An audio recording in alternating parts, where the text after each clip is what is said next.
అప్పుల బాధలు వెంటాడుతున్నాయా? అయితే 6 JVR వారి జాతిరత్నాలు ధరించండి. హాయ్, వెల్కమ్ టు మనం టీవీ. నేను మీ మనోజ్. ఈరోజు నాతో ఒక స్పెషల్ గెస్ట్ ఉన్నారు. సో ఈరోజు టాపిక్ ఏంటంటే ఆపరేషన్ సింధూర్ 2.0 కంటిన్యూ అవుద్దా లేదా. ఎందుకంటే ఢిల్లీ పేలుళ్ళు జరిగినాయి. సో ఒక ఆత్మాహుతి దాడి జరిగింది. దానివల్ల చాలామంది కుటుంబాలు రోడ్డును పడ్డాయి. వాళ్ళు ప్రత్యక్షంగా 13 మంది నరకం చూస్తే పరోక్షంగా దాని ఇంపాక్ట్ చాలా వందల మంది కుటుంబాలపైన ఆ ఎఫెక్ట్ పడింది.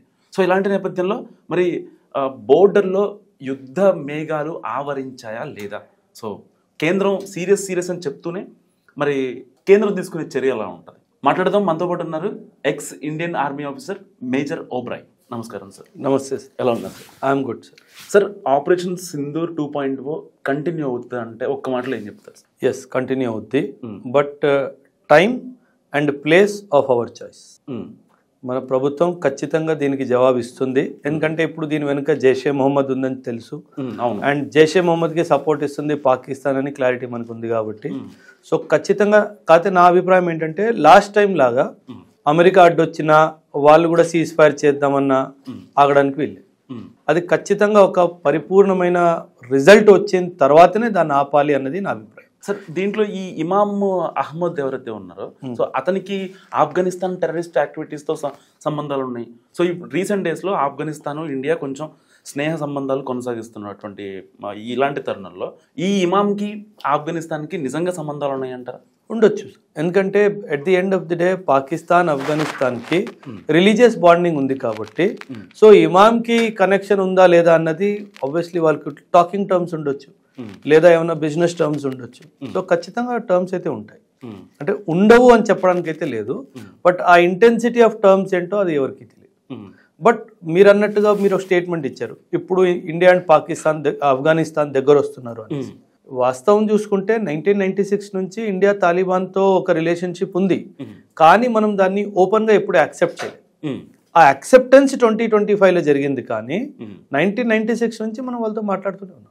96 నుంచి 2001 వరకు ఎప్పుడైతే తాలిబాన్ ఉందో ఆ తర్వాత 2021 నుంచి ఇప్పుడు దాకా మనం తాలిబాన్తో టచ్లోనే ఉన్నాం, రెగ్యులర్గా టచ్లో ఉన్నాం. కాకపోతే ఇప్పుడు కూడా మనం ఆఫ్ఘనిస్తాన్ని ఒక ఇండిపెండెంట్ కంట్రీ అంటే తాలిబాన్ రూల్ని మనం ఇంకా యాక్సెప్ట్ చేయలేదు అఫీషియల్గా, కానీ ఇంటరాక్షన్ స్టార్ట్ చేస్తాం. సో పాకిస్తాన్కి ఖచ్చితంగా నొప్పి వస్తుంది. పర్టికులర్గా ఏఎస్టీ పోలీసులు పట్టుకున్న వాళ్ళలో 8 మంది సివిలియన్స్ ఉంటే దాంట్లో డాక్టర్స్లే 3 ఉన్నారు. సో నిజంగా ప్రాణం పోయాల్సిన డాక్టర్లే ఈ ప్రాణం తీయడానికి రెసిన్ అని ఒక టాక్సిక్ మెటీరియల్ని తయారు చేస్తున్నారు. దాన్ని దేవాలయాల్లో కలపడం కావచ్చు. 1,00,000 మంది హైదరాబాద్లో నిజంగా మిస్ అయ్యారనే వార్త వెంటనే ఒళ్ళు గగురుపడుతుంది సార్. ఇప్పుడు దీన్నే వైట్ కాలర్ టెర్రరిజం అంటారు. అంటే ఒకప్పుడు ఏంటి, ఒక పేద కుటుంబంలో ఒక యూత్ని పట్టుకోవాలి, వాళ్ళ ఇంట్లో వాళ్ళకి ఒక 5 లక్షలు 10 లక్షలు ఇవ్వాలి, వాడిని తీసుకెళ్ళాలి, ట్రైనింగ్ ఇవ్వాలి, మైండ్ని కరప్ట్ చేయాలి, ఆయుధం ఇచ్చి ఇండియా మీద పంపించాలి. ఇది ఒక్కప్పట్లో ప్రాసెస్. ఇప్పుడు ఏంటి, యూనో సోషల్ మీడియా ప్లాట్ఫామ్స్ ఉన్నాయి, మనకి ఇన్స్టాగ్రామ్ ఉంది, మనకి యూట్యూబ్ ఉంది, టెలిగ్రామ్ ఉంది. వీటి ద్వారా లైక్ మైండెడ్ చదువుకున్న వాళ్ళని పట్టుకోవాలి. చదువుకున్న వాళ్ళని పట్టుకుంటే వీళ్ళు దొంగలు అని చేసి ఎవరికి తెలియదు. టెక్నికల్ కూడా కొంచెం డైవర్ట్ అవ్వడం చాలా ఈజీ. అదొకటి. రెండవది, వీళ్ళకున్న అకాడమిక్ నాలెడ్జ్ని మనము మన టెర్రరిజంలో ఎలా వాడుకోవాలి. సో ఇప్పుడు ఫర్ ఎగ్జాంపుల్ ISIS ఇండియాలో టెర్రరిజం ఐడియాలజీ స్ప్రెడ్ చేయాలి అని అనుకుందనుకోండి, అప్పుడు డాక్టర్ని సంప్రదించదు, అప్పుడు ఫాలోయింగ్ ఉన్న టీచర్ని పట్టుకుంటాడు. సో టీచర్ ఇన్ఫ్లుయెన్స్ చేయడం స్టార్ట్ చేస్తాడు పిల్లల్ని. సో ఇప్పుడు అవసరం ఏంటి, బాంబు తయారు చేయాలి. బాంబు తయారు చేయాలి. ఏం bomb? Chemical bomb. Chemical bomb ఎవరు తయారు చేయగలుగుతారు? ఇద్దరు, లేదా డాక్టర్ లేదా chemical engineer. Maybe chemical engineer rocket కూడా ప్యారలల్గా నడుస్తుందేమో, ఎవరు తెలుసు. సో ఖచ్చితంగా ఇప్పుడు ఎడ్యుకేటెడ్ యూత్ని వీళ్ళు పట్టుకుంటున్నారు కాబట్టి ఈ educated youth doctors, chemical engineers వీళ్ళందరి మీద నిఘా పెట్టే అవసరం కూడా ఉంది. అండ్ అల్ఫలా యూనివర్సిటీ, ఎక్కడైతే ఇదంతా మాస్టర్ మైండ్ జరిగిందో వెంటనే ఆ యూనివర్సిటీని మూసేయాలి. ఎందుకంటే ఎవరైనా ఉండొచ్చు, ఆ యూనివర్సిటీలో యాంటీ ఇండియా సెంటిమెంట్స్ రేజ్ అవుతున్నాయి, అక్కడ వాళ్ళకి ఇలాంటి ఎక్స్పెరిమెంట్స్ ఇవ్వడానికి వీళ్ళు స్థలాలు ఇస్తున్నారు కాబట్టి 100% ఆ యూనివర్సిటీ మూసేయాలి.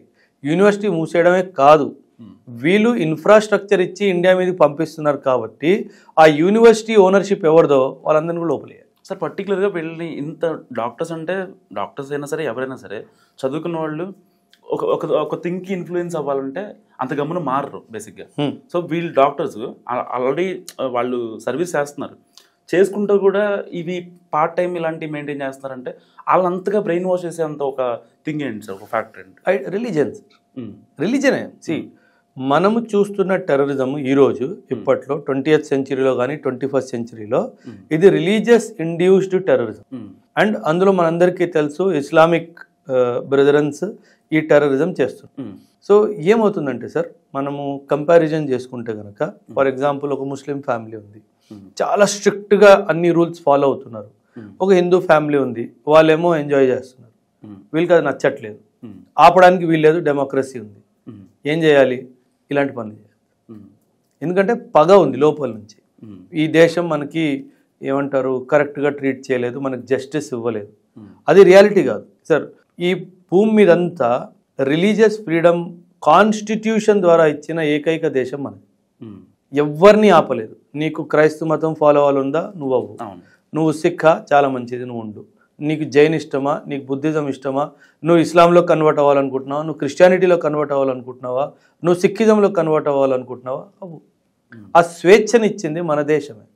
ఇంత స్వేచ్ఛనిచ్చిన తర్వాత కూడా వీళ్ళు ఇలా ద్వేషం పెంచుకోవడంలో అసలు అర్థం లేదు సార్. ఇప్పటికిప్పుడు యుద్ధం జరిగితే ఇండియాకి పాకిస్తాన్కి, ఇండియా దగ్గర ఉన్న defence systems okay, so Pakistan దగ్గర ఆ డిఫెన్స్ సిస్టమ్స్ మెయింటైన్ చేయగలదా, మన డిఫెన్స్ సిస్టమ్కి తట్టుకుని నిలబడగలదా? అండ్ ఇంకోటి ఏంటంటే వాళ్ళ దగ్గర నేను వినేది ఏంటంటే ఈ డిఫెన్స్ సిస్టమ్స్ని ఆపరేట్ చేయడానికి ఏ రష్యా వాళ్ళు ఏ చైనా వాళ్ళు వచ్చి ఆపరేట్ చేయాలి తప్ప దాన్ని మెయింటైన్ కావచ్చు, ఆపరేషన్స్ కావచ్చు, అక్కడ ఉన్న వాళ్ళు ఎవరు చేసేంత టెక్నికల్ నాలెడ్జ్ కానీ లాజికల్గా వాళ్ళ బ్రెయిన్ పనిచేయదు అనేది నేను వింటూ ఉంటాను. ఇది ఎంతవరకు నిజం సార్? ఒక ఫుల్ స్కేల్ వార్ మనం పాకిస్తాన్తో ఈ టైంలో వెళ్తే కనుక మహా అయితే ఒక 5-6 రోజులు సార్. 5-6 రోజుల కంటే ఎక్కువ వాళ్ళు తట్టుకోలేరు. కానీ అప్పుడు ఏం జరుగుతుందంటే ఒకవైపు నుంచి అమెరికా, ఇంకోవైపు నుంచి చైనా, వెరీ ఇంపార్టెంట్ ఒకవైపు నుంచి టర్కీ, వీళ్ళకి యుద్ధాయుధాలు సప్లై చేయడం స్టార్ట్ చేస్తారు సార్. కానీ మీరు అన్నట్టుగా హై టెక్నాలజీ ఎక్విప్మెంట్ ఏదైతే ఉందో అది ఆపరేట్ చేయడం పాకిస్తాన్ వాళ్ళకి రాదు. సో వాళ్ళు టర్కీ సపోర్ట్ ముఖ్యంగా తీసుకుంటారు, చైనీస్ సపోర్ట్ కూడా తీసుకుంటారు, అవసరమైతే అమెరికన్ సపోర్ట్ కూడా తీసుకుంటారు. ఇప్పటికిప్పుడు మన భారత్తో ఒకవేళ పాకిస్తాన్ యుద్ధం చేయాలంటే ప్రస్తుతం ఉన్న పరిణామాలు చూస్తే చైనా సపోర్ట్ చేసే ఉందంటారా? ఎందుకంటే సౌదీ నో చెప్పింది అండ్ ఇండైరెక్ట్గా ట్రంప్ యాక్సెప్ట్ చేస్తాడు మన మీదకి యుద్ధం అంటే. సో ఈ టైంలో ఆఫ్ఘనిస్తాన్ అలాగే మన సైడ్ ఉంటుంది. సో ఇప్పుడు చైనా ఎటువైపు ఉండే అవకాశం ఉంటుంది? 100% పాకిస్తాన్. ఎందుకంటే ఈ ప్రజెంట్ డేట్లో పాకిస్తాన్ దగ్గర ఉన్న major equipment Chinese equipment. Okay, ఇప్పుడు ఈ యుద్ధం జరిగితే చైనాకి లాభం కదా సార్. యుద్ధం జరిగితే పాకిస్తాన్కి ఆయుధాలు అవసరం ఉంటుంది, ఆయుధాలు ఎవరు ఇస్తారు? చైనా ఇస్తాడు. సో ఆబ్వియస్లీ పాకిస్తాన్కే సపోర్ట్ చేస్తుంది చైనా, అందులో సందేహమే లేదు, సందేహపడాల్సిన అవసరం కూడా లేదు. ఒకవైపు టర్కీ, అమెరికా, చైనా వీళ్ళు ముగ్గురు వాళ్ళకి సపోర్ట్ చేస్తారు. మనకు మాత్రం ఖచ్చితంగా ఇంటెలిజెన్స్ సపోర్ట్ రూపంలో Israel will be there and equipment రూపంలో Russia will always be. Sir ఇప్పుడు ఏదైతే 8 మంది దొరికారో అండ్ ఈ దాడి తర్వాత ఉమర్ చనిపోయాడు, అతని త్రూగా 2-3 ఇమాములని వాళ్ళని పట్టుకున్నారు కదా, వాళ్ళని తీసుకొచ్చి ఎర్రకోట దగ్గర వాళ్ళని హ్యాంగ్ చేయాలని చెప్పి చాలామంది నెటిజన్స్, సామాన్యులు ఇండియన్స్ ఎవరైతే ఉంటారో వాళ్ళంతా మాట్లాడుతున్న పరిస్థితి. నిజంగా వాళ్ళని చేస్తే ఈ తీగలాగితే డొంక కదలటం ఇదంతా వ్యవహారం తెలియదు కదా. సో వాళ్ళకి సామాన్యులకి మీరు చెప్పేది ఏంటి? మనము 21st సెంచరీలో ఉన్నాం. 21st సెంచరీలో ఇవన్నీ కుదరవు. ఇదంతా మెడివల్ టైమ్స్, ఏన్షియంట్ టైమ్స్, పబ్లిక్లో పనిష్మెంట్ ఇవ్వాలి అని. ఎందుకంటే పబ్లిక్లో పనిష్మెంట్ ఇచ్చినప్పుడు కూడా అది ఒక ఫియర్ కాన్షియస్నెస్ని బిల్డ్ చేస్తుంది, అది మంచిది కాదు. ఫర్ ఎగ్జాంపుల్ అఫ్జల్ గురుని 2013 ఫిబ్రవరి 9th 2013 హ్యాంగ్ చేశారు. అఫ్జల్ గురుని తిహార్ జైల్లో హ్యాంగ్ చేశారు, తిహార్ జైల్లోనే పాతేశారు. ఆ బాడీని బయట కూడా రాని. ఎందుకంటే ఏమొద్దంటే వీళ్ళు బాడీస్ని బయటకి ఇచ్చేస్తే ఇంకా దాన్ని ఒక మస్జిద్లా తయారు చేసుకుని దాన్ని ఒక సమాధిలా కట్టించుకొని ఇంకా అక్కడికి వెళ్ళి పూజలు చేయడం స్టార్ట్ చేస్తారు. సో ఖచ్చితంగా వీళ్ళని పబ్లిక్లో పనిష్మెంట్ చేయాల్సిన అవసరం లేదు. ఎందుకంటే ఆ పబ్లిక్లో పనిష్మెంట్ ఇస్తున్నప్పుడు మీరు అన్నట్టుగా కొందరికి సానుభూతి రావచ్చు, కొందరికి ఇంకా ఆక్రోషం వచ్చే అవకాశం కూడా ఉంది. మా వాడిని ఇలా చంపేశారు, ఇంత అక్రమంగా ఈ దేశం చంపేసిందని ఆయన ప్లేస్లో ఇంకా 100 మంది నిలిచవచ్చు. ఇన్ఫ్యాక్ట్ జమ్మూ అండ్ కాశ్మీర్లో ఒక టెర్రరిస్ట్ బుర్హాన్ వనీ అని చెప్పేసి ఆయన టెర్రరిస్ట్ ఆర్మీ ఆపరేషన్లో చంపేశాడు, బాడీ హ్యాండ్ ఓవర్ చేశారు ఫ్యామిలీకి. ఆయన చావుకి లక్షల మంది వచ్చారు. ఒక టెర్రరిస్ట్ చచ్చిపోతే లక్షల మంది వచ్చారు. అంటే ఏంటి? వాళ్ళకి ఇన్స్పిరేషన్ దొరుకుతుంది. మనం ఇలా పబ్లిక్లో ఏమైనా చేస్తే వాళ్ళకి ఇన్స్పిరేషన్ వస్తుంది, చేయకూడదు. అందుకే ఒసామా బిన్ లాదెన్ని చంపినప్పుడు అమెరికా ఏం చేసింది, సైలెంట్గా చంపేసి సైలెంట్గా తీసుకెళ్లి సముద్రంలో పడేసింది. ఎక్కడ పడేసిందో ఎవరికి చెప్పలేదు. అవును. సో అదే చేయాలి, ఏదైనా సరే సైలెంట్గా క్లీన్ చేయాలి, సైలెంట్గా ఊరుకోవాలి, పబ్లిక్లో చేయాల్సిన అవసరం, తమాషా చేయాల్సిన అవసరం. ఈ ఢిల్లీ బ్లాస్ట్ తర్వాత చాలామంది ఆ వీడియోస్ కింద కామెంట్స్లో ఒక అంటే తెలుగు వాళ్ళు పెట్టేది ఏంటంటే ఫస్ట్ ఓల్డ్ సిటీని సమూలంగా ప్రక్షాళన చేయాలి, అక్కడి నుంచే మూలాలు వెళ్తున్నాయి, కానీ పోలీసులు కావచ్చు, ఈ యాంటీ టెర్రరిస్టులు కావచ్చు, సో వీళ్ళు ఎవరు పట్టించుకోవట్లేదు అనేది చాలామంది సామాన్యులు పెడుతున్న కామెంట్స్. అంటే ఏమవుతుందంటే సార్, మనం తెలంగాణ రాష్ట్రంలో తీసుకుంటే కనుక హైదరాబాద్లో ఓల్డ్ సిటీ అన్నది ముస్లిం బెల్ట్ ఏరియా. అంటే జనరలీ ఒక ఆలోచన ఏముంటుందంటే ఇక్కడే టెర్రరిస్ట్ మైండ్ సెట్ బిల్డ్ అవుతుంది అన్నట్టుగా చెప్తున్నారు. అవును. కానీ దానికి పరిష్కారము అక్కడ క్లీన్ చేయడం కానీ అక్కడ జనాలు తీసేయడం కానీ అది పరిష్కారం కాదు.